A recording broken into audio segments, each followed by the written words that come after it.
for a still shot to go with an announcement with the press conference. And you'll be camera, I'll be sound. What do we think could cause that horrible sound? We've never heard it out of this before, right? No idea. I'm not loving this big power strip so close to everything. Because there is radio reception happening in the back here. I guess I'll take my laptop. But if I go moving this, that's also inviting problems. Like, I just unplugged something. What's the orange cable lead to? The other speaker. Yeah. Alright. Just plug it back in. It looks like the light is on. Okay. Horrible sound. Horrible sound. I think it's probably best to not worry about it right now. You do have 4 mics. As backup. Very quickly. I'm wired. Yeah. So thank you. I'm trying to tell you it's okay right now. Alright, I want to be my hand. Okay.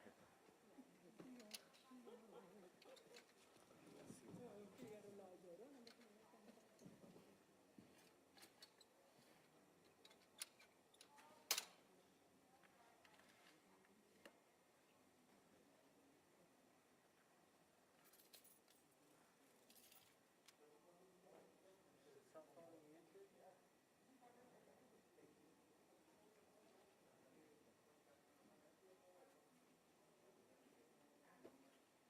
Would you guys let me put mic?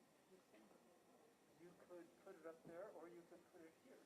Like what the other gentleman did. This is probably a... But it's not like. All right. Your preference. You're welcome to go put it up there. All right. if you'd like.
Check, check, check, check.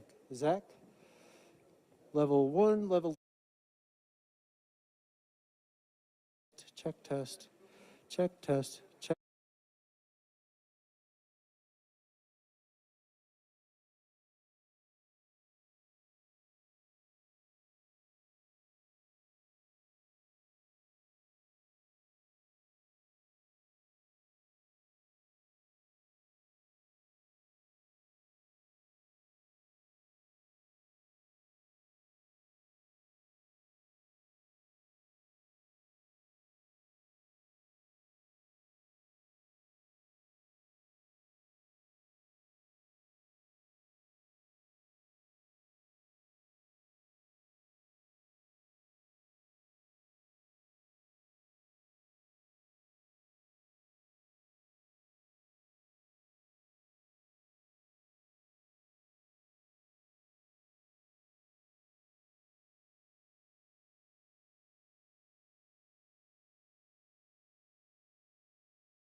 Approximately 5 minutes. So thank you all for being here. We will start in approximately 5 minutes.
Waiting on the last of the lighting to come in to make sure that you can see and hear everybody clearly. We will be starting in just a few minutes.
There are any media outlets that would need to have their microphones up front at the podium, if you could please bring them up so that we can make sure that they're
Ladies and gentlemen, if we could have your attention, please.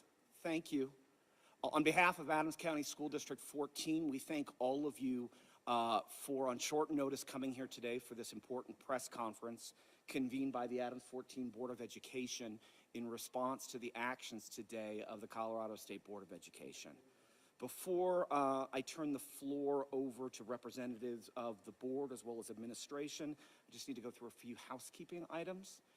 In compliance with local and county policy, we ask that all attendees maintain a mask at all times while they are on school property. We are vigilant about protecting the health of all, and that includes even at a press conference. So we are going to ask for your compliance there. At the front, you should have seen a blue folder that contains relevant supplementary documents that will be worthwhile for your news organizations to have access to immediately. Many of these are also available digitally, but we wanted to be sure that you had them in hand. In addition, you will find in there my personal business card, including my cell phone number. If after this conference you require any additional information, you can contact me directly. My name is Dr. Robert Lundeen. I serve as the Executive Director of Communications, and I will either be able to answer it or direct you to somebody that can. After the press conference, there will be opportunities if there are additional one-on-one questions that are needed, and we know that some outlets are going to be using this opportunity to do live shots or recorded pieces in front of the school. That is fine. All we ask is that if there are students who are departing due to late dismissal or activities, that they be left alone at this point, because it is not always clear whether or not they have signed appropriate media waivers, and we need to honor the privacy rights of those children and their families.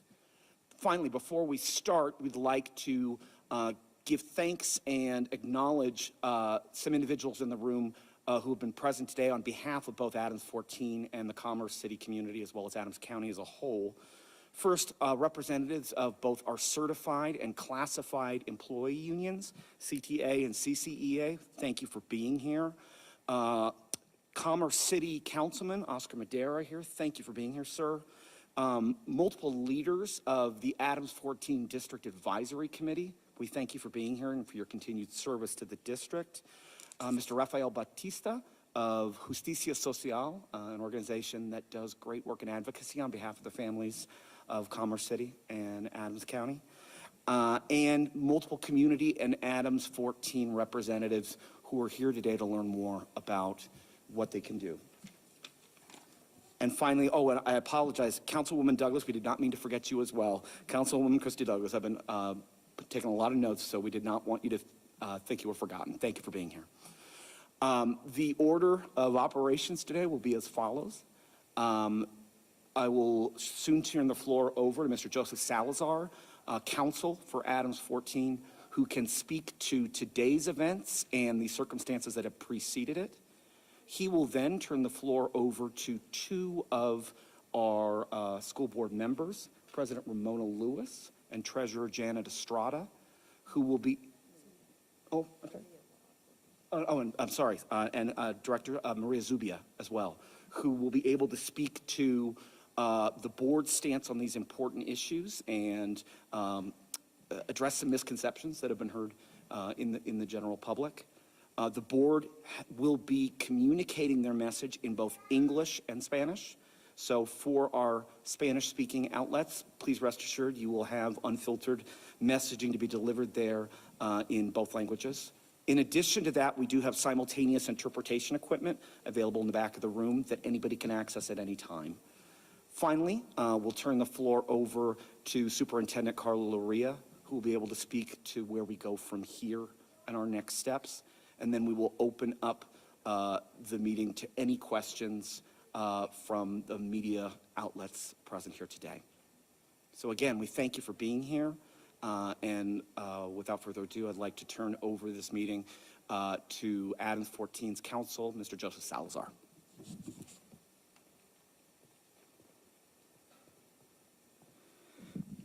Thank you very much. Appreciate it. It's my pleasure to be joined also by the district's counsel, John Farrow, who's also standing here. I was retained for the purpose of conducting an investigation and to look into matters involving MGT as well as accreditation. And I started in December, and within the first few days, I started to notice a major pattern of misconduct by MGT. And I kept an open communication with the State Attorney General's office, particularly the First Assistant Attorney General, who is representing Colorado Department of Education as well as the State Board of Education, exchanging documents with her, providing her information, including court filings that were filed in the Adams County Court, providing her updates, and sharing emails with her, so that way the Colorado Department of Education and the State Board of Education would be fully aware of what is happening here in the district involving MGT. I didn't want the State Board to be caught off guard, nor CDE to be caught off guard by anything that was happening. In the course of that, we discovered additional information that demonstrated that MGT and its counsel was acting in a manner that raised some serious concerns about legal conduct. That, as well as a forensic audit, was turned over to the Adams County District Attorney's Office, as you all well know.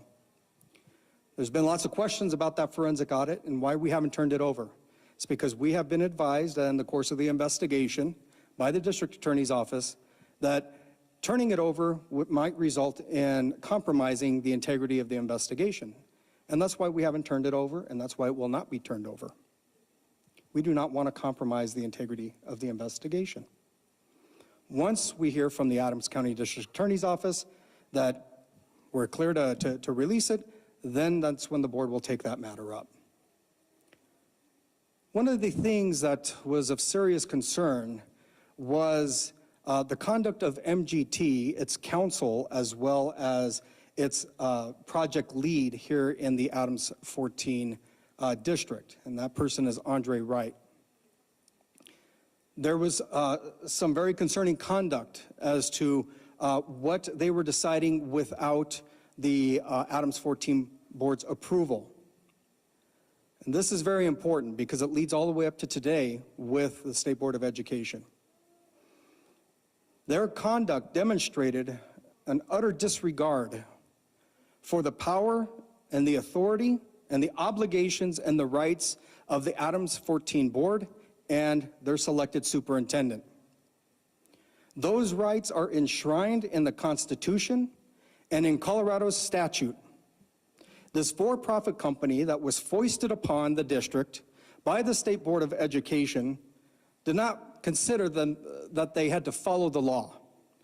And so they operated outside the aspects of the law. And this board, this superintendent, and council learned about this. Their conduct continued throughout December, leading into January, and once again, the Colorado Department of Education and the State Board of Education were advised of all of this. Numerous documents were submitted to them regarding these concerns, culminated in the notice of termination that took place on January 11th, with the State Board taking a public vote terminating the contract. That information was turned over to the State Board of Education and Colorado Department of Education. We highlighted numerous instances that led to the good cause of terminating this contract. The State Board of this school district and its board are not obligated nor beholden to the State Board of Education regarding good cause.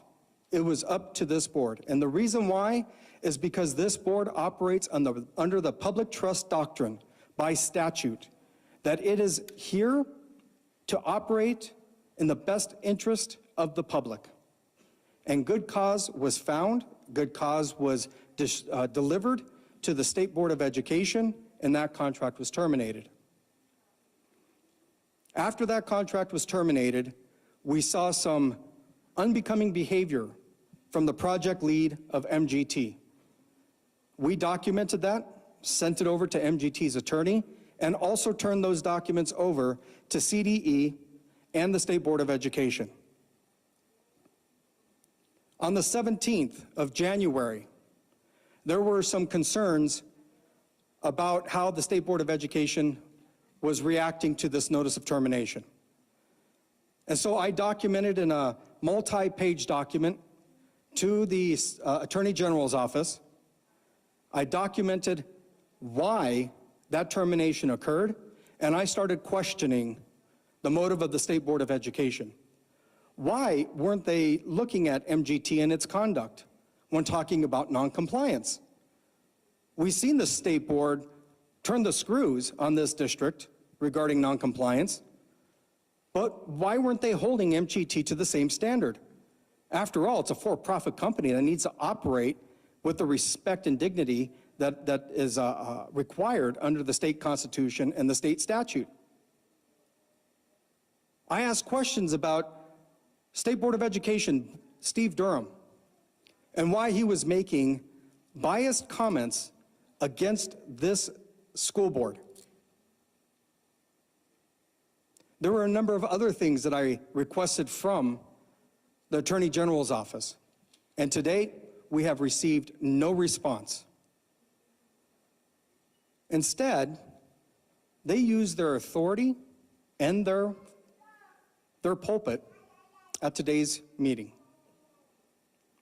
Leading up to today, I was filing just a flurry of documents, a flurry of pleadings, including a motion in limine, which is it's a litigation tool designed to ask that certain evidence be excluded from consideration by a judge or by a board, something that's operating in a quasi-judicial fashion.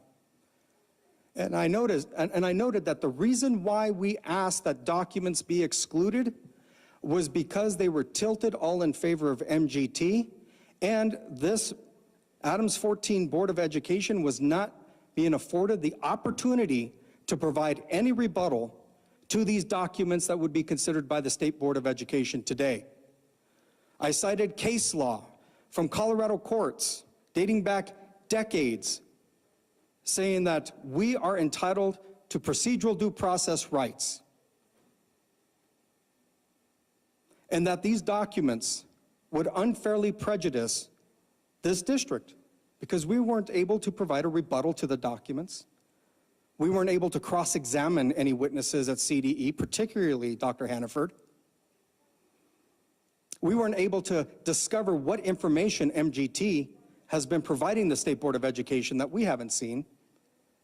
And so I asked all this information be struck so that way there could be fairness enshrined in today's meeting with the State Board of Education.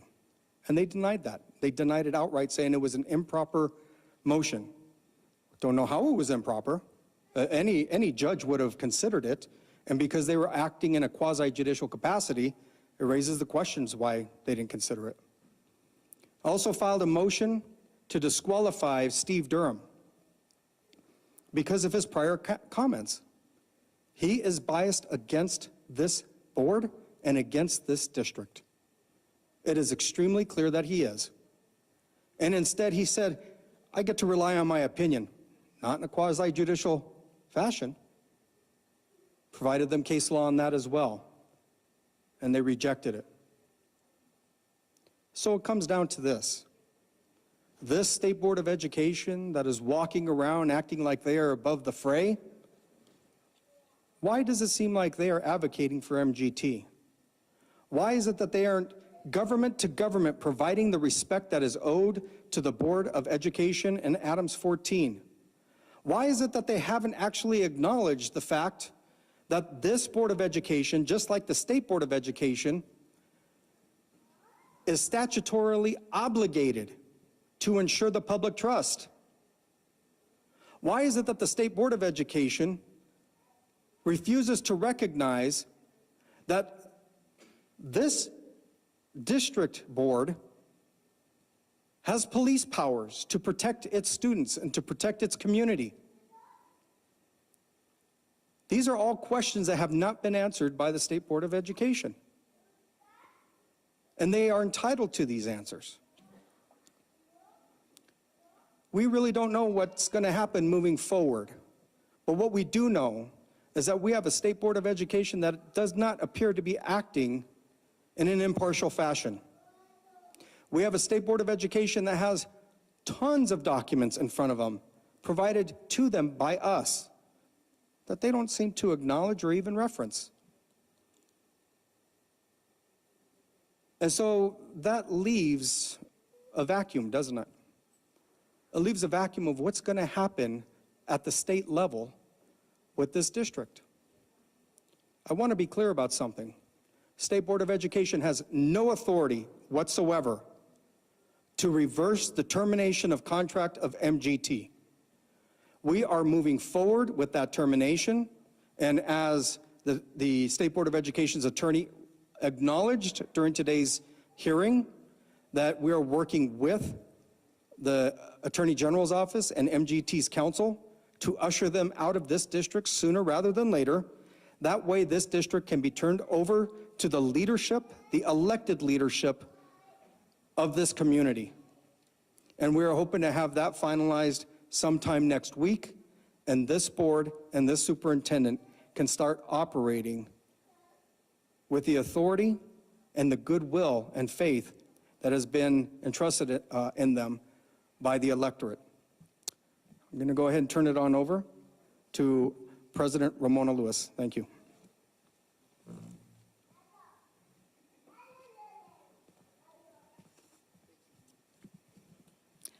Good afternoon. My name is Ramona Lewis, and I have had the privilege of representing this community as a member of the Adams 14 Board of Education since 2019. I currently serve as the president of the board.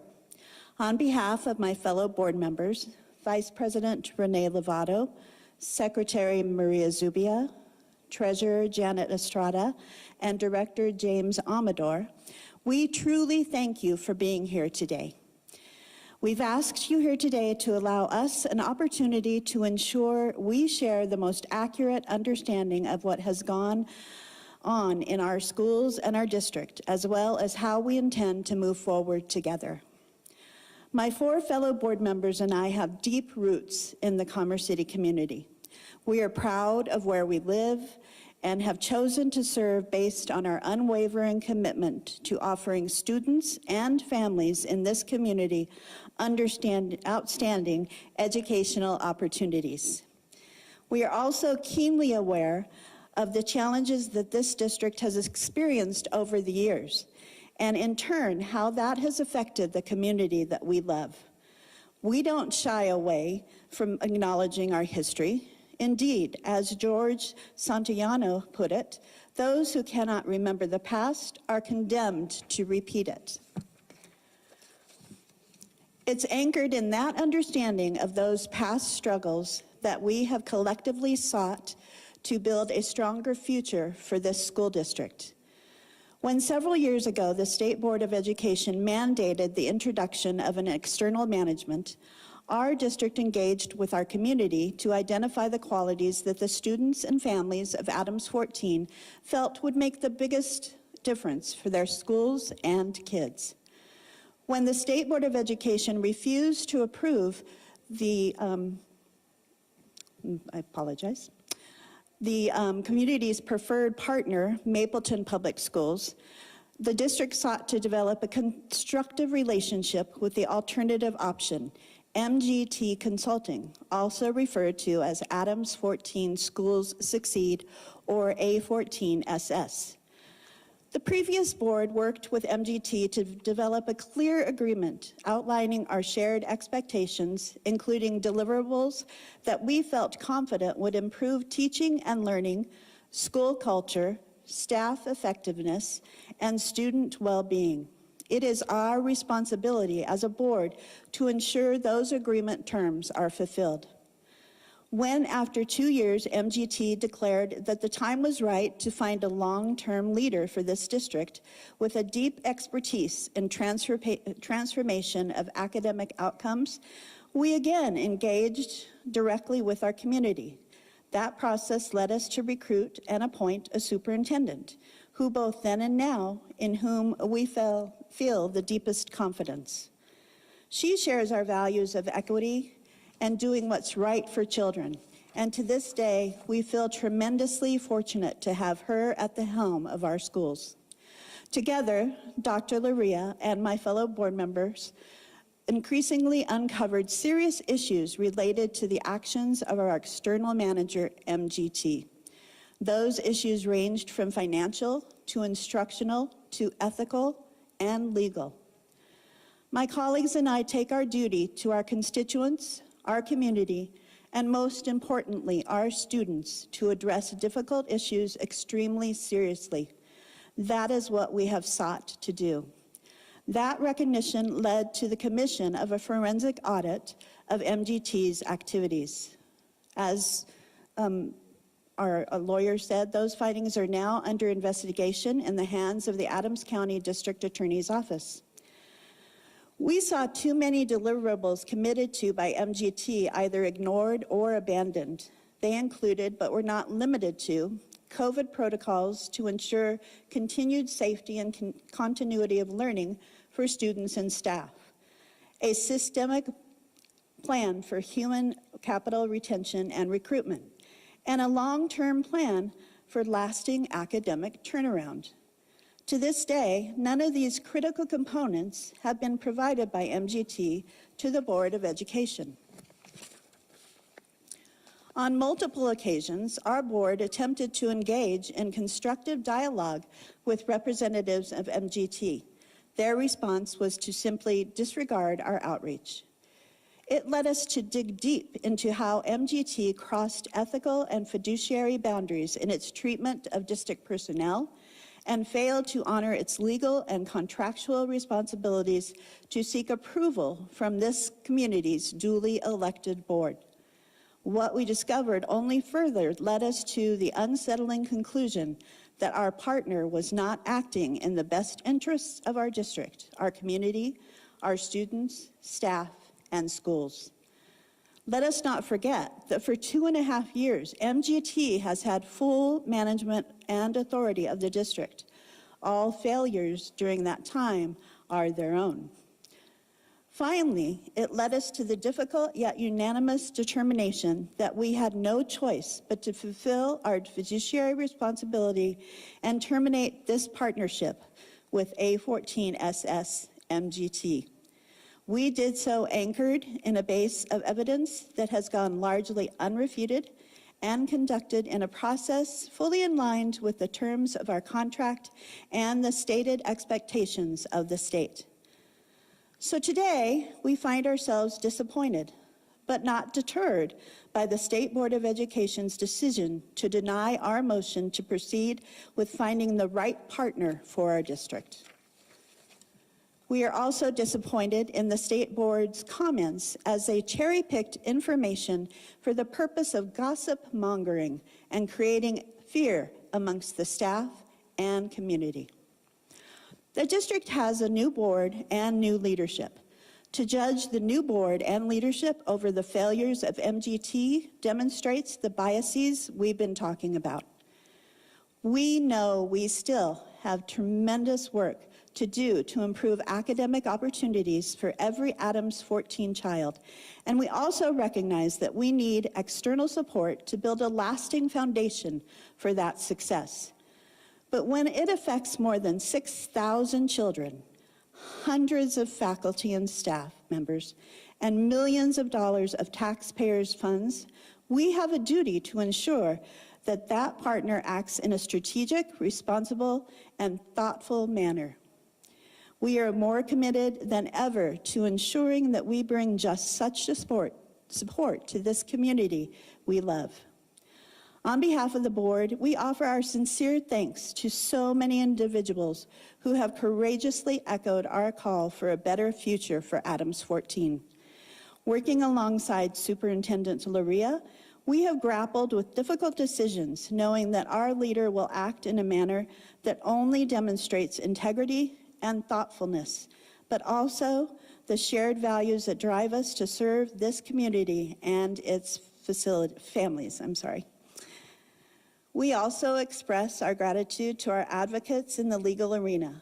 Under the guidance of Joseph Salazar, the voice of the Adams 14 and Commerce City communities has been conveyed with clarity and conviction. In addition, we thank Jonathan Farrell for his continued commitment to a positive future for our district. Finally, we offer our deepest thanks to the members of the Adams 14 community. That includes not just our students and families, but also the teachers, administrators, support staff, and volunteers whose dedication and resilience has been unwavering in the midst of so much external activity. On behalf of my board colleagues, please know we never take your sacrifice, patience, and faith for granted. And we pledge to you that you will see the transformation to which we have been committed for so long. I defer to Mr. Salazar to speak with specificity on the specific ramifications of today's actions, and to Dr. Luria to outline our collective blueprint for a better future for all of Adams 14. Our children can't wait on a state board or government agency to determine our future. We must take the ownership of it, and we will use every tool at our disposal to fight for what we know to be right for those we are privileged to serve. This fight is not unique to Commerce City or Adams 14. There are low-income communities and communities of color across the state and nation who could just as easily fall into a similar situation. We want to make sure that whether in Colorado or beyond, We can show others what it takes to navigate uncharted waters like those in which we are in now. We look forward to engaging with you, as well as, most importantly, the members of the community in the days and weeks ahead to further elaborate our next steps. In the meantime, we thank you for ensuring that not just the residents of Commerce City, but also all of the readers and viewers of the stations that are here receive the accurate and complete information they deserve to know. Thank you again so much for being here and for your continued support of Adams 14. And now I'd like to turn it over to Director Estrada and Director Zubia, and they will share the same thoughts in Spanish.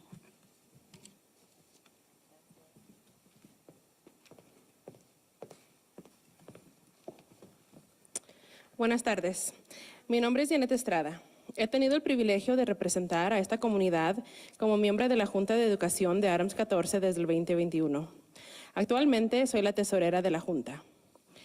En nombre de mis compañeros y miembros de la Junta, la presidenta Ramona Lewis, la vicepresidenta Renee Lovato, la secretaria Maria Zubia y el director James Amador, realmente les agradecemos por estar aquí y para garantizar la comprensión más precisa de lo que ha sucedido en nuestras escuelas y nuestro distrito, así como también tenemos la intención de poder avanzar juntos. Mis 4 compañeros y miembros de la Junta y yo tenemos profundas raíces en la comunidad de Commerce City.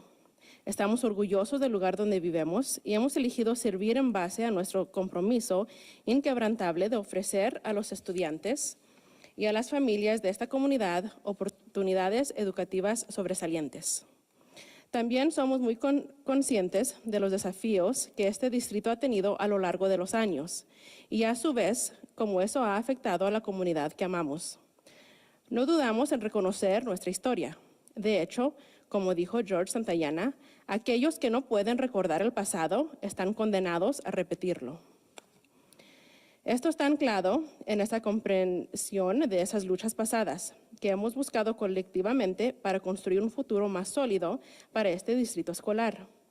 Cuando hace varios años la Junta de Educación del Estado ordenó la introducción de un socio administrativo externo en nuestro distrito, la Junta anterior involucraron activamente con la comunidad para identificar las cualidades de los estudiantes y las familias de Adams 14 y marcarían la mayor diferencia para sus escuelas y niños. Cuando la Junta de Educación del Estado se negó a aprobar el socio preferido de nuestra comunidad, Mapleton Public Schools, buscamos desarrollar una relación constructiva con la opción alternativa, MGT Consulting, también conocido como Adams 14 School Succeed o A14SS. La Junta anterior trabajó con MGT para desarrollar un acuerdo claro que describe nuestras expectativas compartidas, incluyendo mejorar los resultados de enseñanza y el aprendizaje, la cultura escolar, la eficacia del personal y el bienestar de los estudiantes. Cuando después de 2 años, MGT declaró que era el momento adecuado para encontrar un líder a largo plazo para este distrito con una gran experiencia en la transformación de los resultados académicos, nuevamente nos involucramos directamente con nuestra comunidad. Ese proceso nos llevó a reclutar y a nombrar a una superintendente que tanto entonces como ahora sentimos la más profunda confianza. Ella comparte nuestros valores de equidad y de hacer lo correcto para los niños. Y hasta el día de hoy nos sentimos tremendamente afortunados de tenerla al frente de nuestras escuelas. Juntos, la doctora Loria y mis compañeros de la Junta descubrimos cada vez más problemas serios relacionados con con las acciones de nuestro supuesto socio MGT. Esos temas iban desde financieros hasta éticos y legales. Mis colegas y yo nos damos cuenta de que tenemos el deber con nuestros electores, nuestra comunidad y, lo que es más importante, con nuestros estudiantes, de abordar los problemas difíciles de frente. Eso es lo que hemos buscado hacer. Ese reconocimiento condujo a la comisión de una auditoría forense de las actividades de MGT. Esos hallazgos ahora están bajo investigación en manos de la oficina del fiscal de distrito del condado de Adams. Vimos demasiadas cosas a las que comprometió hacer MGT y fueron ignorados o abandonados, incluyendo, pero no limitándose a lo siguiente: protocolos de COVID para garantizar la seguridad continua y continuidad del aprendizaje para los estudiantes y el personal, un plan sistémico para la retención y contratación de personal para el distrito, un plan a largo plazo para un cambio académico positivo. Y hasta ahora, nada de eso se ha cumplido. Ahora dejo que termine mi colega secretaria de la Junta, María Zubia.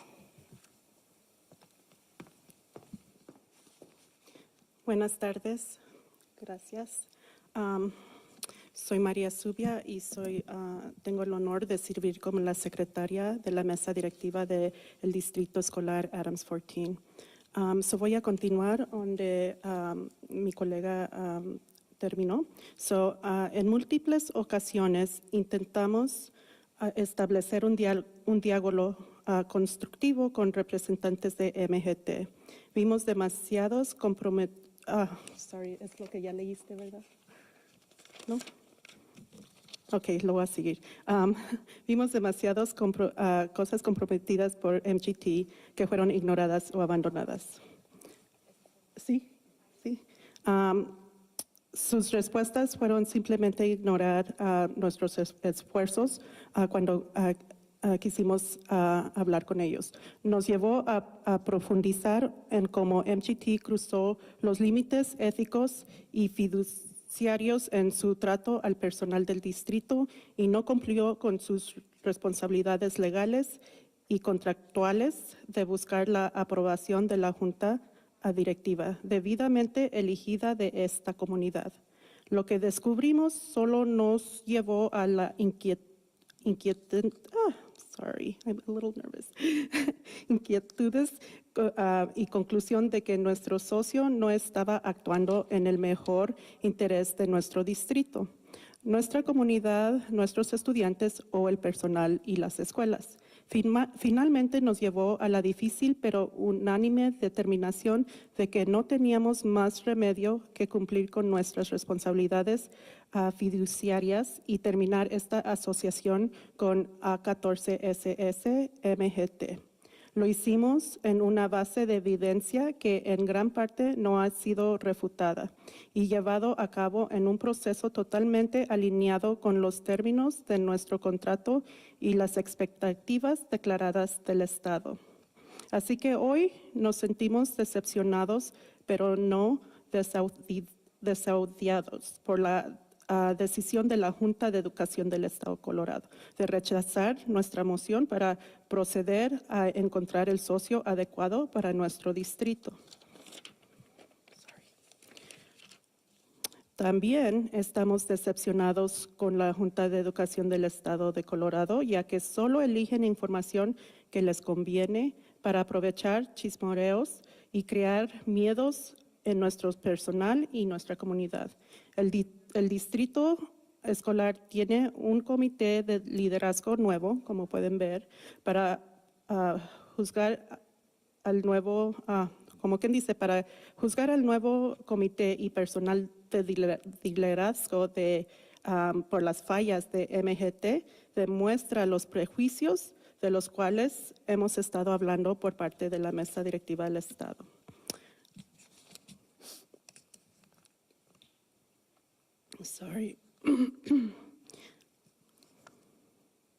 Sabemos que todavía tenemos mucho trabajo por hacer para mejorar las oportunidades académicas de cada niño de Adams 14 y también reconocemos que necesitamos apoyo externo para construir una base duradera para ese éxito. Pero cuando afecta a más de 6,000 niños, cientos de profesores y miembros del personal, y millones de dólares de fondos de los contribuyentes de esta comunidad, tenemos el deber de garantizar que ese socio actúe de manera estratégica y responsable. Estamos más comprometidos que nunca para asegurarnos de brindar ese apoyo a la comunidad que amamos. En nombre de la Junta Directiva del Distrito 14, ofrecemos nuestro más sincero agradecimiento a tantas personas que valientemente nos han apoyado y han apoyado a nuestro llamado para un futuro mejor para el Distrito Adams 14. Trabajando junto con la superintendente, la doctora Loría, hemos lidiado con decisiones difíciles, sabiendo que nuestro líder actuará de una manera que solo demuestra integridad y consideración, y también los valores compartidos que nos impulsan a servir a esta comunidad y a sus familias. También expresamos nuestra gratitud a nuestros defensores legales bajo la guía del abogado Joseph Salazar y la voz de las comunidades de Adams 14 en Commerce City han sido transmitidas con claridad y convicción. Además, agradecemos al abogado Jonathan Farrow por su continuo compromiso con un futuro positivo para este distrito. Finalmente, ofrecemos nuestro más profundo agradecimiento a los miembros de la comunidad del Distrito Adams 14. Eso incluye no solo a nuestros estudiantes y sus familias, sino también a los maestros, administradores, personal de apoyo y voluntarios cuya dedicación y resiliencia han sido inquebrantables en medio de tanta actividad externa. En nombre de mis colegas y de la Junta Directiva y yo, tenga en cuenta que, tengan en cuenta que nunca damos por dado su sacrificio, paciencia y fe. Y les prometemos que verán la transformación a la que nos hemos comprometido durante tanto tiempo. Dejamos que el señor Salazar hable de manera específica sobre las ramificaciones específicas de las acciones de hoy y que la doctora Loría describa nuestro plan colectivo para un futuro mejor para todo el Distrito 14, Adams 14. Nuestros niños no pueden esperar a que una junta estatal o una agencia gubernamental determine nuestro futuro.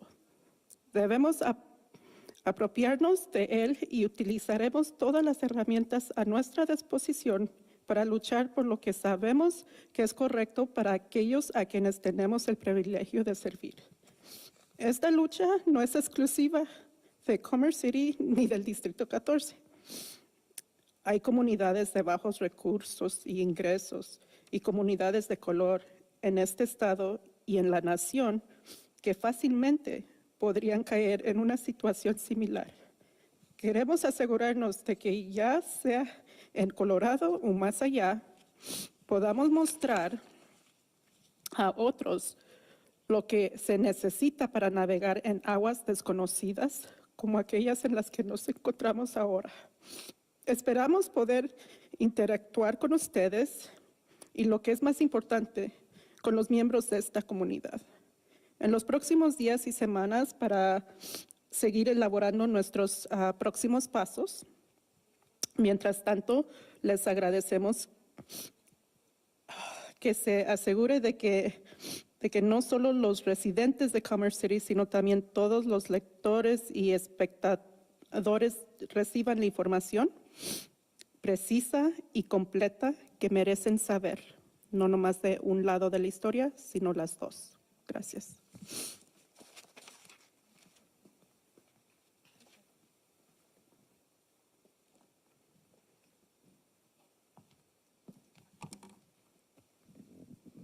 Buenas tardes. Guadalupe, voy a hacer esto en los dos, que quiero que todos oigan de mí y de mis propias palabras lo que quiero decir. I'm going to do this in both languages. I want to make sure that I am given the opportunity to express in English and Spanish what I'm feeling today. Muy difícil el día de hoy, really hard today. And for me as a superintendent, it would be probably too easy to get distracted with what is going on. But I'm going to let our legal counsels take care of the legal stuff and our board to continue sharing with me their vision and where we need to go so that I can focus on instruction. Para mí como superintendente es muy fácil enredarme en lo que está pasando, distraerme de lo que está pasando. Pero tenemos un buen equipo de abogados, voy a dejar que ellos se encarguen del aspecto legal de lo que está pasando y voy a dejar que nuestra junta educativa siga marcando las pautas y la visión de donde nuestro distrito tiene que ir. Como superintendente, en medio de una pandemia, tenemos mucho trabajo y sin tomar en cuenta que estamos en una situación en la que todos nuestros niños deben mejorar en su área académica. As a superintendent, in the midst of a pandemic, we have a lot of work to do. Not to consider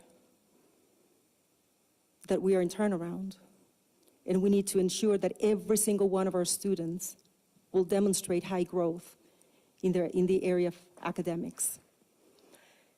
Hemos estado trabajando con la unión, ya sea de clasificados y de maestros, con líderes, con el liderazgo del distrito, con vecinos nuestros, superintendentes vecinos, en crear una guía para mantener a nuestras escuelas abiertas. Ese es nuestro enfoque. I have been working very closely with the teacher union, classified staff, and other groups, leaders of the district and our neighboring superintendents even, on developing a guidance and protocols to keep our schools open. That is our focus. Ese es nuestro enfoque, mantener nuestras escuelas abiertas. And to keep every single one of our students and staff healthy and safe. Y mientras están abiertas las escuelas, que todos nuestros estudiantes y nuestros maestros y nuestra facultad estén sanos también. Estamos enfocándonos en el programa de carreras técnicas también, para asegurarnos que estamos ofreciendo a nuestros estudiantes con caminos que les van a ayudar a escoger su carrera o su oficio de preferencia y que lo hagan de una manera exitosa. We're focusing on our CTE programs and ensuring that we are offering our students additional pathways, high quality pathways that will help them and guide them to the career or their jobs of their choosing. To be in a career because they chose to, not because that was the only thing that they could do due to poor preparation. Estamos enfocándonos también en que nuestros estudiantes puedan graduarse con un sello de bilingüismo, porque eso es lo que hemos escuchado de nuestras comunidades, el sello de biliteracy. Estamos asegurándonos también que todos nuestros estudiantes tengan la oportunidad de graduarse con ese sello, providing the opportunities for our students to be able to graduate with the seal of biliteracy. That is what we have been hearing from our community. And that is what we are committed to doing.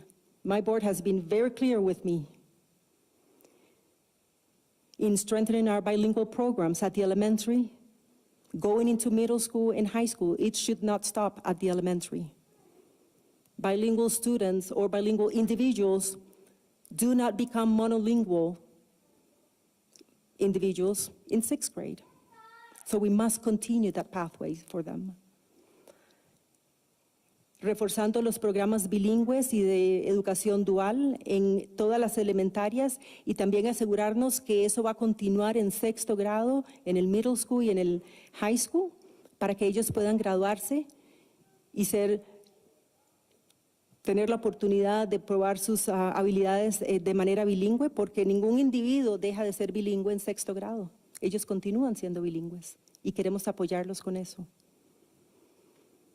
También trayendo actividades que van a ser divertidas para los niños, proyectos para los niños, para que los niños bilingües puedan de múltiples maneras desarrollar lo que ellos saben, no solamente con un examen. We're committed also to bringing additional project-based activities where our students, our bilingual students also, can demonstrate what they have learned not only by one test. We owe it to them. Eso es lo que ellos merecen. Vamos a seguir enfocados en capacitaciones para todos, para maestros, para administradores, para el liderazgo, para la junta educativa, para nuestros empleados de apoyo, para que sigamos todos aprendiendo. Y me incluyo, porque yo también sigo aprendiendo. We're committed on providing high-quality professional development for everyone, for our teachers, for administrators, executive leadership, for our board, for me, because every day we must commit ourselves to continue learning so that we can offer a better future and better opportunities for our students. We are committed also in looking at developing plans for our district, a strategic plan. That was one of the first, actually the first thing I asked when I arrived. Where is our strategic plan? We still need to work on one. Where are the plans for ensuring our third graders are reading on grade level or above by grade 3? Because the research shows that if they are not reading on grade level by grade 3, their likelihood from dropping out increases 4 times.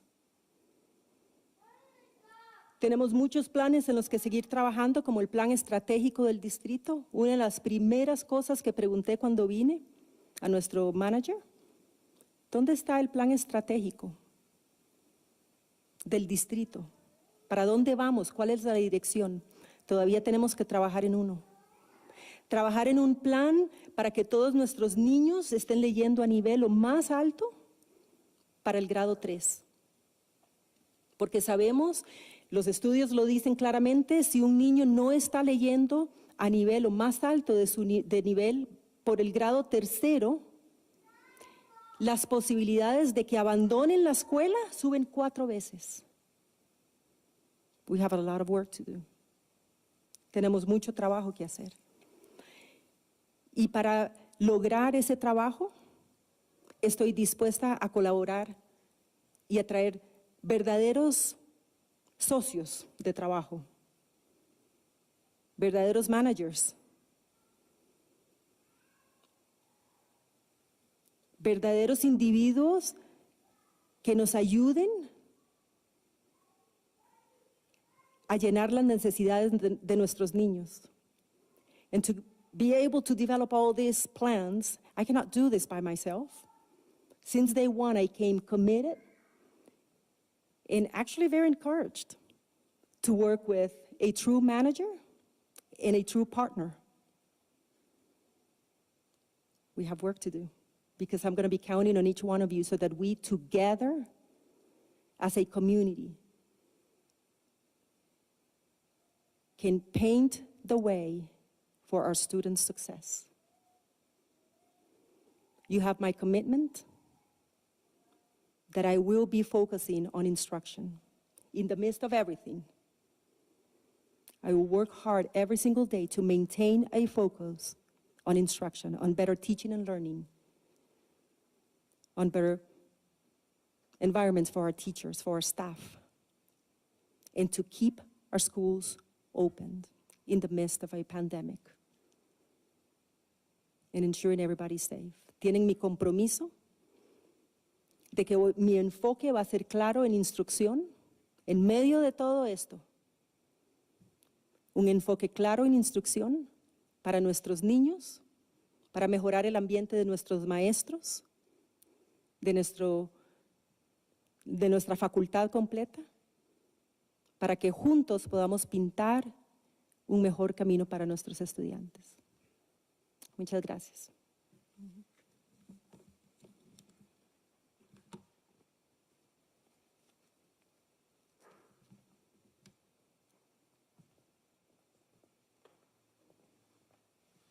Thank you, Superintendent Luria.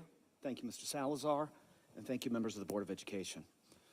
Como describió la doctora Luria, somos una comunidad y un distrito orgulloso en que somos bilingües.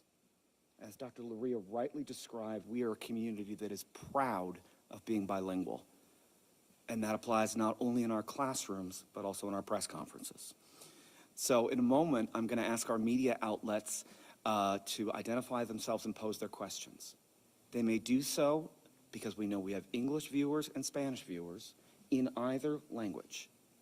And what will happen is we will ask you, your media outlet, to identify your name, your organization, pose your question.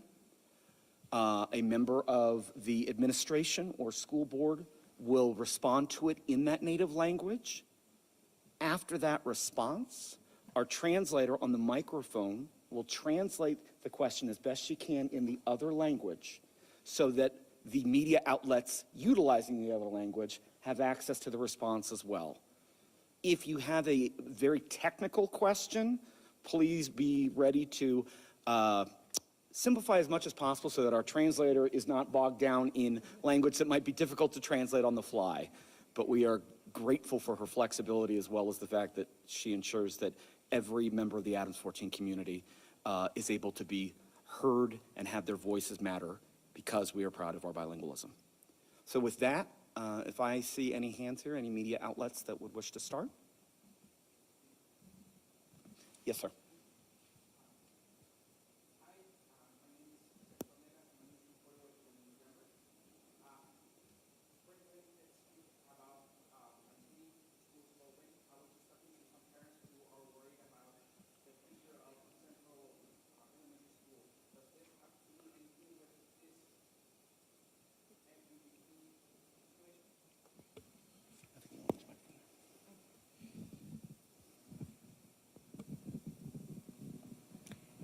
Sí, gracias. No, a lo que me estaba refiriendo en realidad de mantener nuestras escuelas abiertas es en medio de la pandemia. Hemos tenido que cerrar ciertos días porque hemos tenido casos altos en nuestras escuelas y por la seguridad en su física hemos cerrado escuelas. Entonces, el distrito y el liderazgo en colaboración con los Teacher Union, con el Classified Union, hemos estado trabajando en un protocolo y en una guía para que todos los padres, todos los maestros, todas las escuelas tengan claridad de cuáles son las prácticas que vamos a tener en todas las escuelas para poder mantener las escuelas en persona, no virtual, y a la vez estar todos saludables.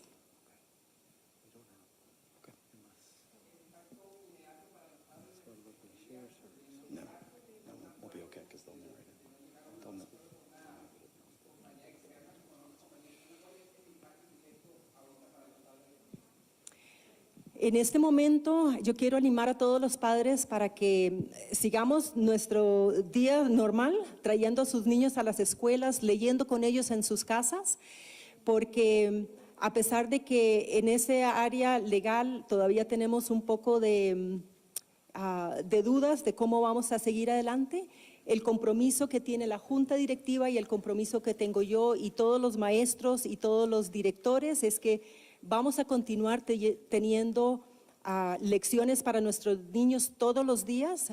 No hay un impacto, no se van a cerrar las escuelas por esto. Así que seguimos nuestra vida normal y vamos a procurar de que la transición basada en la guía que nos va a dar el Estado va a ser lo menos problemática posible y va a ser una transición muy fácil y prácticamente que no se note para los padres. Thank you very much. Do I have another question?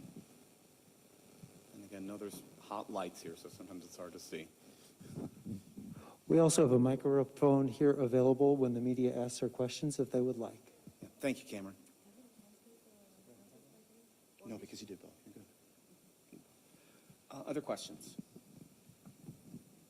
Yes, sir.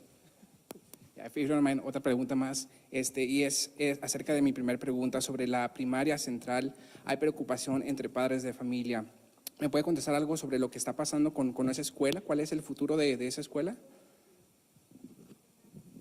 Sí, la escuela Central Elementary está siendo ahora sujeto a una audiencia en el estado. La audiencia va a ser en marzo y en esa audiencia, basada en la evidencia que se traiga de la escuela, basada en el plan que se prepare para la escuela para el futuro, y basado también en las recomendaciones de un comité de revisión que trajo el Estado, el State Review Panel, la Junta de Educación de Colorado va a tomar decisiones basadas en 4 opciones: en el cierre de la escuela, en que la escuela se convierta en un charter, en que la escuela continúe siendo manejada por un manager externo, o en una aprobación a que la escuela tenga un permiso de innovación, un programa de innovación. Nosotros hasta la semana pasada, MGT estaba preparando ese plan. La semana pasada se nos dio aprobación de parte del Departamento de Educación de Colorado a que trabajáramos en un plan a nivel de distrito sin necesidad de tener la aprobación de MGT, ya que los vínculos se han cortado, y estamos en los inicios, en los pasos iniciales de desarrollar ese programa con la guianza de la Junta de Educación Local, y lo que se espera es que vamos a tener bastantes oportunidades, o las más que podamos, oportunidades para traer a la comunidad a también dar sus opiniones.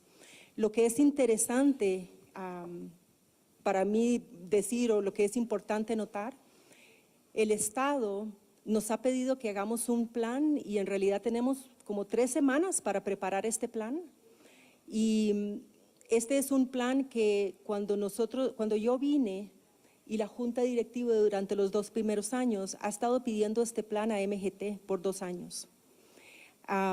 Entonces, a pesar de que nos lo han pedido tan a corto plazo, ahora siendo la semana pasada, la semana que nos dijeron pueden hacerlo sin la aprobación de MGT, vamos a trabajar duro y a trabajar diligentemente para tener el mejor plan, presentarlo delante del Estado para que ellos en ese momento tomen la decisión del futuro de Central.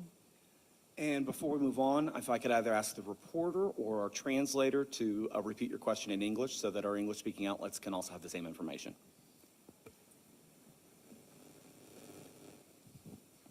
My question was regarding Central Elementary School, the possible, closure that, a lot of parents are worried about that. That was my second question. And my first question was, what was that direct impact to parents, to the immediate impact to parents as far as with the MGT situation? Thank you. All right, so I also say it in English. Yes, because our Okay. English outlets want to hear from Right. you too. So for the first question about the impact regarding the MGT exit, there's no impact to our parents. We encourage our parents to continue coming to school, bringing their kids, reading with them at home, and ensuring that they are coming to school with no symptoms, so that we can, any COVID-related symptoms, so that we can maintain our schools open. But there's no immediate impact on our families. I want to make sure that our families hear that loud and clear. Schools will continue their normal operation.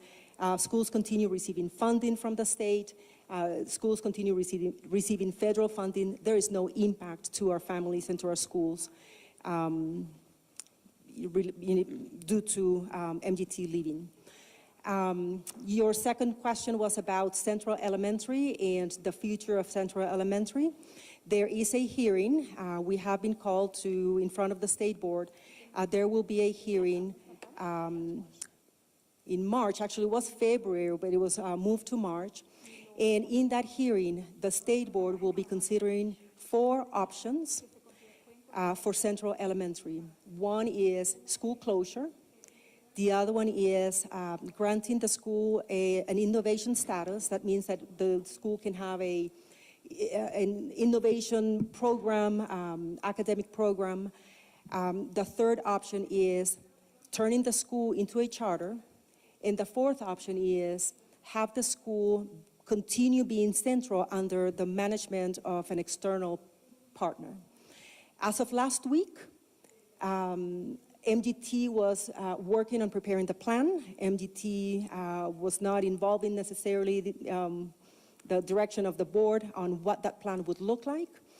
And it was last week when we were informed, or maybe Monday, but very recent, within a week, we were informed by CDE that we, as a district, have the permission to develop a plan without MGT's approval.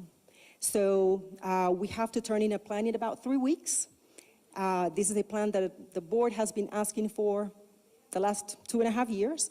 So although we are pressured against time, we are committed and we are hopeful and excited to be collaborating with the teacher unions, with classified union, with leaders, with neighboring districts who have stepped up and have offered their support for Adams 14 because they believe in the work that we're doing.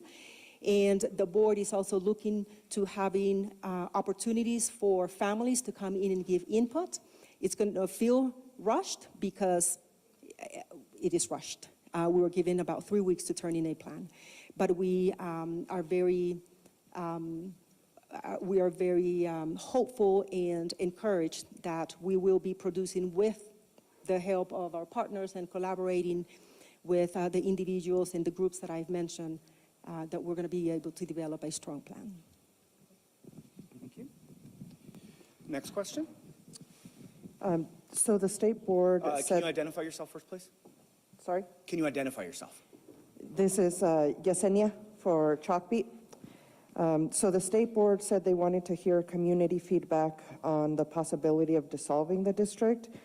Are you concerned about what that means? Will you fight that action if that's what the state board decides? And then separately, are you able to work with an external manager if they are not under the superintendent? Thank you very much for your question. Yes, we will fight any moves by the State Board of Education to try to consolidate this district or otherwise move against this district. That dissolves it, or however they said earlier today. We think that the State Board of Education has gone well beyond their skis and their authority in many ways, and we think that this will also be another way. For them to telegraph that they're going to engage community on reorganizing this district is pretty sickening and just inappropriate altogether. They're going to find out what Adams County is all about and that we stick with each other. And if they need to learn that the hard way, then I guess so be it. With respect to your second question, if you could repeat your second question.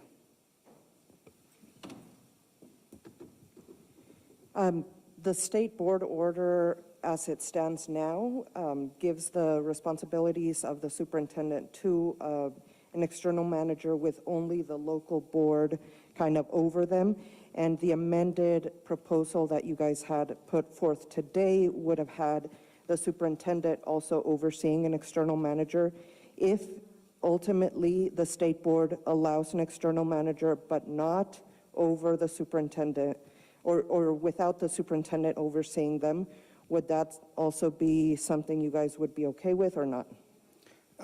I think that it's important to note that in my motion for amended order, that I identified the statutory and constitutionally delegated authorities of the state board and of the superintendent. I'm sorry, of the district and the superintendent. The State Board of Education does not have the authority to remove any statutorily granted or constitutionally granted powers to this board or to the superintendent. And that seems to be the problem here, is that when the state board issued their order back in November of 2018, they believed that they were all powerful and that they could strip the district, the board, and its superintendent from all powers, and it can't do that. My motion to amend took that into consideration and said that in order for an external manager to come in, the best kind of partner is one that recognizes that there are laws in place that allow the district board as well as the superintendent to operate in a certain manner under its public trust obligations as well as its police powers. And that for a managing partner to come in, it needs to be truly a partnership where that partner respects and recognizes that authority. So we don't know what the state board is going to do. We think that the state board has egg on its face because of its prior orders, that it brought in a for-profit company to come in and act as a government without being hamstrung by any guardrails. And I'm hoping that this is a learning experience for this state board and that if they agree to allow another external manager to come in, that there's many guardrails put in place that respects the Constitution and the laws of the state of Colorado. Oh, sí. Yes, go ahead. Of course. Yeah, there's a microphone there. Oh, I know, but I don't want to turn it on. I need to stand up. I just wanted to clarify something also. As a board member, we were instructed to hire a superintendent by MGT because it was going to be our transition year. This year was supposed to be our transition year, which meant they were only going to be in the district for a certain amount of time, and the authority was supposed to be going back to our superintendent according to the contract. And then next year, they were going to be with us even less. So once again, it's that picking and choosing of finding out which side is right and which one is not when it's all written down. It's literally on there, and our council does a very good job of highlighting and putting all that information in there, yet for some reason, I think people miss that part. So I just wanted to clarify that. Thank you, Ms. Zubia. Y por las estaciones en español, Yesenia Robles de la publicación Chalkbeat preguntó primero sobre la posibilidad de consolidación de distrito y segundo de la posibilidad de una organización externa con relación diferente entre ellos y la superintendente. Pues podemos contestar esta pregunta en español.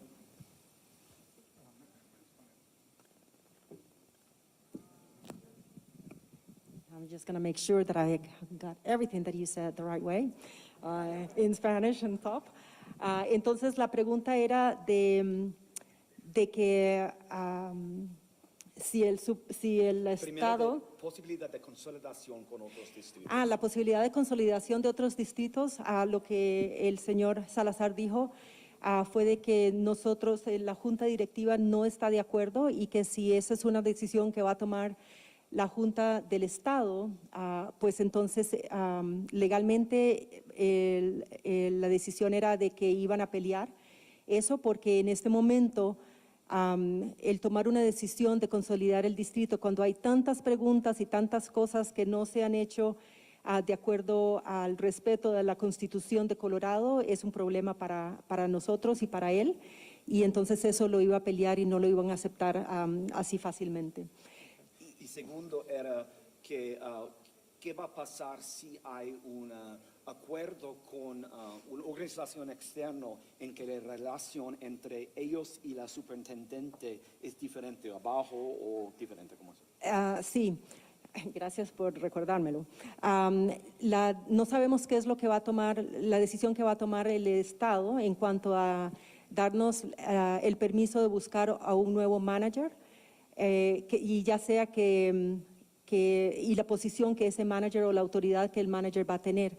Lo que el señor Joe Salazar dijo fue que el problema ha sido de que al haber venido una compañía que es privada con fines de lucro a tomar completa autoridad sobre fondos públicos ha sido problemático.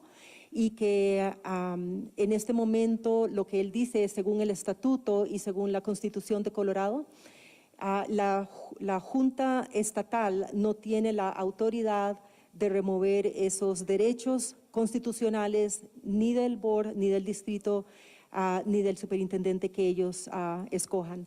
También la directora Zubia dijo que ella también quería agregar que según el contrato de MGT, que eran de 4 años, al año 2 y por petición de MGT, ellos pasaron por el proceso para contratar a una superintendente y que según el contrato de MGT, en el año 3 se iba a hacer la transferencia de autoridad y el año 4 MGT iba a estar aún menos en el distrito.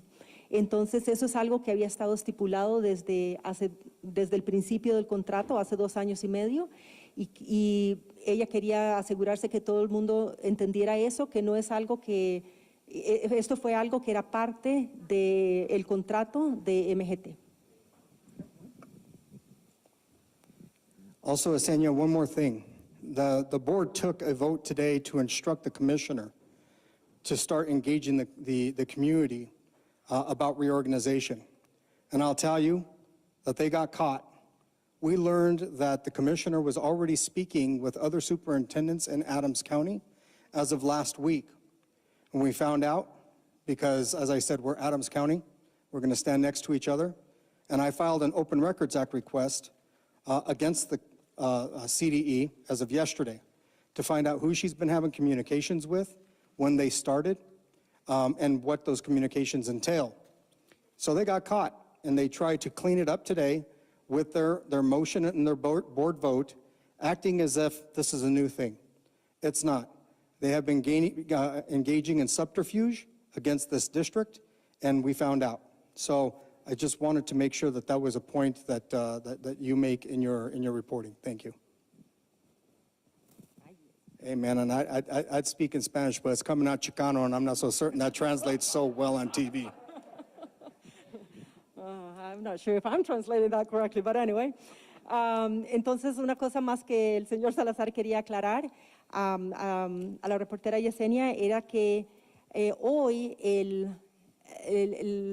la Junta del Estado le dio la directiva a Commissioner Anthis para que empezara las conversaciones y empezara el proceso de involucrar a la comunidad para recibir palabra de la comunidad en cuanto a la reorganización o disolución del distrito. Sin embargo, lo que él dice es que estaban tratando de cubrir sus pasos porque a pesar de que ellos hicieron el voto y la directiva hoy, esas conversaciones empezaron de hecho hace una semana. La comisionada antes ha estado en comunicación con otros superintendentes del área en cuanto a esta consolidación. Y él dice las acciones de hoy de la Junta de hacer la directiva para que ella empiece en esas conversaciones y hacerlo público así es una manera de cubrir sus pasos porque ayer mismo él había puesto una requisición de récords de comunicación entre la comisionada Antis y superintendentes del lado porque él sabe y tiene información de que esas conversaciones empezaron la semana pasada, si no antes, pero que definitivamente la semana pasada, y eso es un problema en el proceso y un problema legal para él. Next question. Over here. Yes, sir. Buenas tardes. Buenas Mi tardes. nombre es Cristina y soy miembro de la comunidad de aquí de Commerce City. Tengo 2 hijos aquí en Adams 14. Mi pregunta es, mientras la administración está en la cuerda floja y no tiene el poder que les están ofreciendo, disculpe, mi nombre es Cristina, soy miembro de la comunidad de aquí de Commerce City y tengo 2 niños aquí en Adams 14. Mi pregunta es, mientras la administración está en la cuerda floja y no tiene el poder que le están ofreciendo ¿qué les están ofreciendo académicamente a nuestros hijos? ¿Y cómo podemos, yo como madre tengo la preocupación y por eso les pido que necesito números reales que muestren el avance en las escuelas?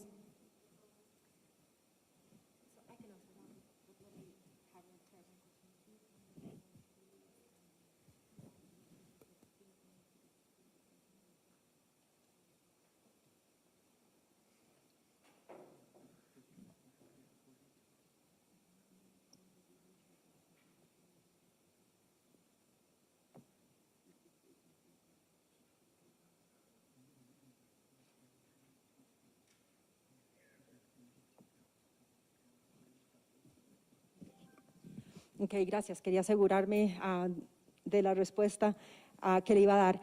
En cuanto a el comentario de que la administración está en cuerda floja, Mientras tanto, la respuesta legal de eso es que legalmente se está buscando la manera de cambiar y de sacar el manager que tenemos en este momento, porque hay conflictos en cuanto a eso, pero como yo le dije, ya pasando a la pregunta suya de qué es lo que se le están dando a los niños, mi compromiso y el compromiso de los directores y los maestros, porque inclusive trabajando hombro a hombro con la unión de maestros y con los directores y el liderazgo y la junta directiva, nuestro compromiso es continuar trabajando duro para mejorar la enseñanza y el aprendizaje, mejorar las condiciones de trabajo para nuestros maestros, mejorar las condiciones de estudio para nuestros niños. Usted está diciendo que quiere números reales del progreso de los niños. El martes, de hecho, hubo una presentación de la data de los estudiantes y el cambio que han hecho el principio de año, de fall, de otoño, se me olvidó esa palabra, del otoño a los exámenes de medio año. Y a pesar de que han habido algunas áreas en las que hemos demostrado progreso, en muchas no hemos demostrado progreso, de hecho vamos para atrás. Y eso es preocupante. Eso ha estado bajo la dirección del manager que aún tenemos, por eso es la necesidad y la urgencia también de asegurarnos de que vamos a tener un manager que va a estar colaborando hombro a hombro. Esa era la idea. Cuando a mí me contrataron en junio, yo venía con la clara idea de colaborar y de trabajar hombro a hombro, porque transformación es difícil, no es una persona, es un grupo. Y cuando hacía preguntas y pedía planes y estaba preguntando qué se está haciendo y no veo el nivel de excelencia que prometieron, para mí eso fue un problema. Entonces estamos comprometidos, la Junta y yo, y directores y maestros, aquí presentes están las uniones, de seguir mejorando y de ser transparentes. Una de las cosas que yo tristemente me di cuenta fue la dirección que el liderazgo tenía era no comparta todo el data con el board. De hecho dijeron menos para el board es mejor. Yo soy del fuerte entendimiento de que entre más información la Junta tenga, entre más transparencia con el dinero, con el data, entre más transparencia tengan nuestros padres, mejor informados vamos a estar como comunidad para ayudarle a nuestros niños. Así es que seguimos trabajando con las capacitaciones, seguimos trabajando con los protocolos de COVID para que ellos sigan viniendo a las escuelas, seguimos trabajando viendo el data de una manera que nos ayude a ver niño a niño cuáles cambios tenemos que hacer para ayudarles a ellos. Her question was, having the administration and its authority on thin ice is a similar term that she used. What is it that is happening for our students and what is it that we're teaching our students? As a parent, she's concerned. She wants to see real numbers and she wants to see the data and evidence that the students are growing. So the first question, and I was consulting with legal to make sure that I was providing the right answer. The question to being on thin ice, this is actually one of the reasons why we want to make sure and our board through our legal counsel and with the guidance of legal counsel is ensuring that now that MDT in the contract has been approved to be canceled by the local board, which is the authority they have, that we work on a transition and we work with a state board to see what the next steps are, but to ensuring that they leave so that we can continue doing the work, because right now, to be quite frank, there's a lot of tension and it's a difficult situation. But as I said before, my compromise and my commitment, my commitment, that was a literal translation, my commitment and those of teachers, of administrators, of our local board leadership is to continue working hard in making sure that our students have a high quality education, that we continue having our schools open in the midst of the pandemic, in the midst of a nationwide issue of teacher shortage. So we're working together to be in finding creative ways to ensuring that students continue coming to school, that our work environment for our teachers and staff is better, that our teaching environment for our students is better. We continue looking at the data. Actually, on Tuesday, there was a presentation to the local board about the data. And although there were some areas of growth, not everything was growth. Actually, we saw a lot of areas in which we were not meeting the goals that were set by MDT a year and two ago, actually 2.5 years ago. And we feel that this is of great concern, because this is the year our students have in this grade level, and we need to make sure that they get the best education in this grade level. So the parent said also she wanted to see the data. So when I came here, I was shocked by the direction and guidance from MGT lead partner at the time, to say that less information for the board was better, to not share and to not be transparent. And I was shocked with that, because I am of the firm belief that the more information, accurate information, transparent information around student growth, around finances, around staffing, around all aspects of the district, the better positioned not only the board will be to make decisions and to guide and to direct us in the vision they have, but also for parents and for teachers to collaborate and partner in a true partnership, to partner with us to ensure that our students are getting the best education. So we will continue looking at the data, not in a forensic manner, like, okay, this is what happened, but in a more live manner, for lack of a better term, where we are looking at individual students week after week to ensuring that every single one of them is making growth, and to have that transparent communication with parents, because this is a partnership and we need you parents, and we need the community. That's your mic. Next question. Buenas tardes, mi nombre es María Rodríguez. Y como miembro de la comunidad, quiero hacerle una petición muy especial a los miembros del comité. Muchas veces desde que empezó el proceso de la elección de un administrador externo, siempre les he dicho, mis hijos no tienen tiempo. Entonces espero respuestas lo antes posible, porque ustedes me representan a mí y a mis hijos. Entonces, por muchos años he estado cansada de no ver resultados.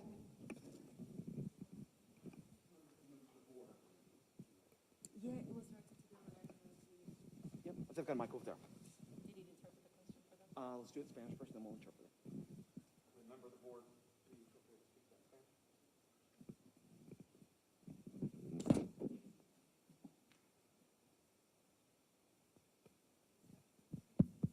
Sorry. Repítame la primera parte de su pregunta, María, por favor. Gracias, señora Zubia. Cuando hablo se me olvidan las cosas, ¿verdad? A veces el momento me lleva a decir cosas. La voy a componer un poquito. Les quisiera hacer una petición muy especial. Como miembros de la comunidad, que por años, la verdad ya se me olvidó la pregunta cómo era elaborada. I can repeat it, I remember the question. So the question that she was asking is, she has several kids in the community, and she has this 1 year, her kids that have this 1 year, they do not have years and years to waste. And she, when at the beginning, 2 or 3 years ago, when there was the input for bringing a manager, you know, she said that, but she's still today concerned because there's no, or there appears to be no action. So she wants to hear from you, what is it that you are doing, and what is it, or how is it that you're going to ensure that there's high education, because her kids do not have 1 year more to waste. 1 more year. Yeah. So, Gracias, María. Yo voy a contestar lo que yo pueda de eso. Para mí, lo más importante era que tuviéramos como quien dice, estos socios para que ayudaran con ese proceso. Ese era su trabajo, por eso se les pagó millones para que vinieran a hacer ese trabajo de ayudar para que los niños estuvieran aprendiendo, que para que el distrito cambiara de dirección, de que fuera más alto el nivel de los exámenes que hacen por el Estado. Y luego, según como están escuchando, mucha de la información nosotros no estábamos informadas de esa información porque a nosotros nos daban cierta información nomás. Y luego, ya cuando nos tocó elegir un superintendente, queríamos a alguien que viniera que supiera bien sobre ese trabajo y sobre lo de la educación, sobre cómo se educan los niños que son bilingües, que es muy diferente a los niños que no son, ¿verdad? Queríamos alguien que realmente comprendiera la comunidad y cómo funciona el sistema educativo del Estado, más cómo se puede traducir eso para que los niños aprendan.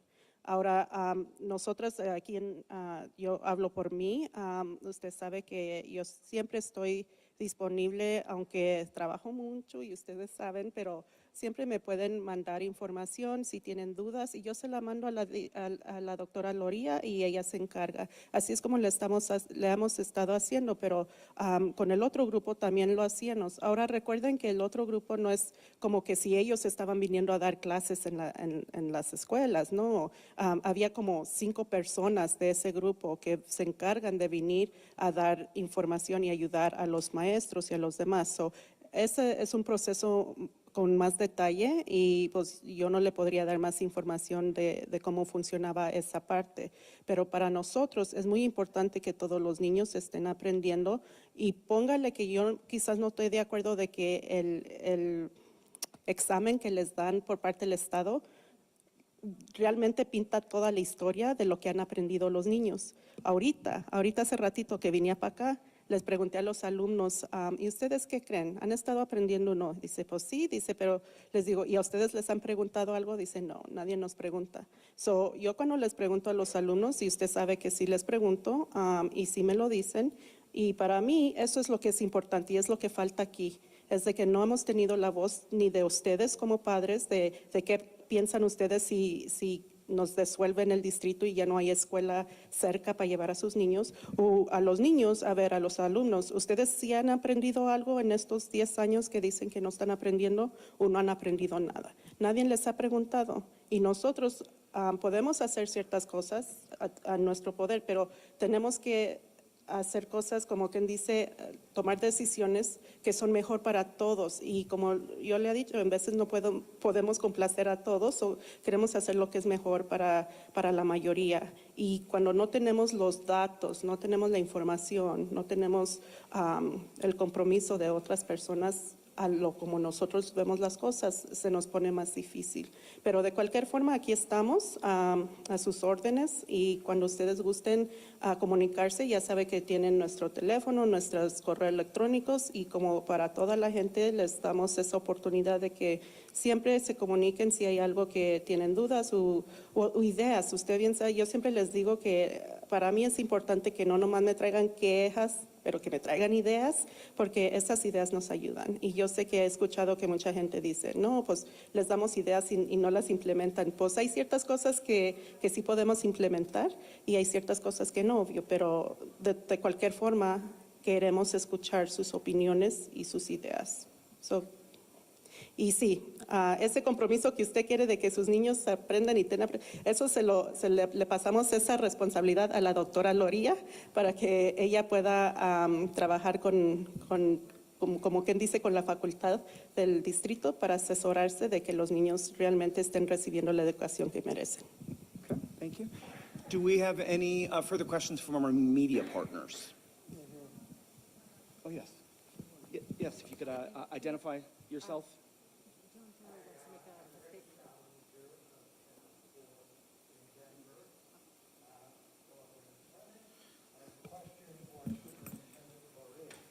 You talked about your commitment to these students. You talked about your commitment to the students throughout this.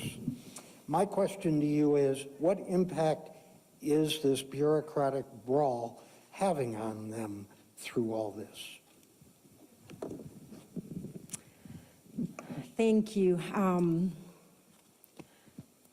I actually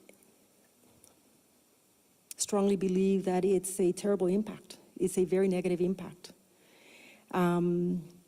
Although they may not know what is happening and they will not know the day-to-day actions that are in the legal and political world right above them, it certainly creates or has the potential to create great distraction from those around the students who are coming here every day to support them and to teach them.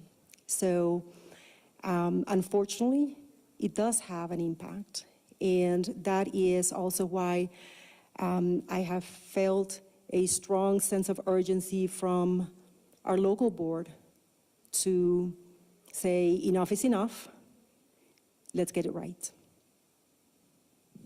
Y el señor Salinger de CBS 4 preguntó sobre el impacto de esta situación en nuestros estudiantes. Esta pregunta era a la superintendente.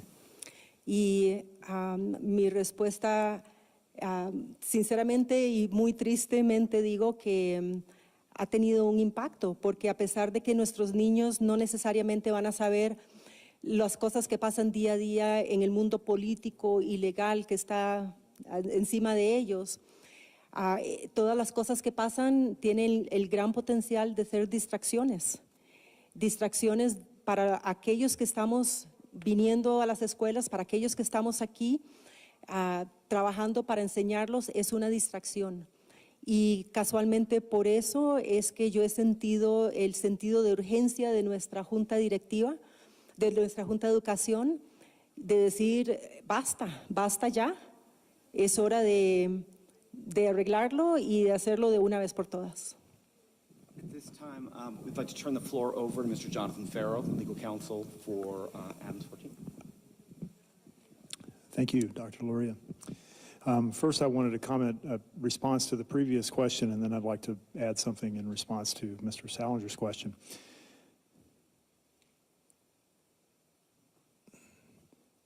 The time that I've worked with the Adams 14 Board of Education, I have seen this board work tirelessly for the children of this school district. And that extends over the entire time period that you were asking about. This board gave MGT every opportunity to do the very important work that it promised to do. This board was given information from MGT that was controlled by MGT. The board knew what MGT wanted it to know. And MGT, unfortunately, was able to hide behind the COVID-19 pandemic for the last 2 years. Once the board became aware of the extent, severity, and an unbelievable, frankly, mismanagement that was taking place, it acted swiftly and strongly. It presented all of that information to the State Board of Education. It presented all of that information to MGT, and here we are today. And so then speaking more to Mr. Salinger's question, this isn't a difference of opinion between the district or the board and MGT. It's a failure from MGT to do all that work that it said it would do and receive millions of dollars to do. And it's an issue of the Board of Education exercising its role and its power and its duty, its responsibility to stand up for the community and say, that's not acceptable. That's what this is about.